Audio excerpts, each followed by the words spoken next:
Alam mo bang minamahal ko siya at tunay ang aking nadarama.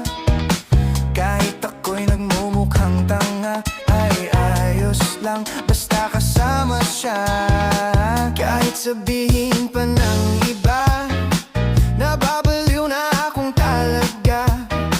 Kahit mayroong ibang nagcha-cha-cha, nagrurumba, nagsasalsa, pwedeng sabihin nyo to sa kanya.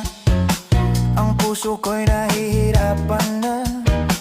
Ano pa ba ang pwede kong gawin na uubra upang maakit siya? Palagay kaya ako ng tato, magpatubo ng balbas sa nguso, magpalaki ng muscle sa braso, magpadagdag ng puwet kay belo. Okay, and after that, yan, finished product. Ilalagay na rin namin ng additional pa na tinapay. So, para medyo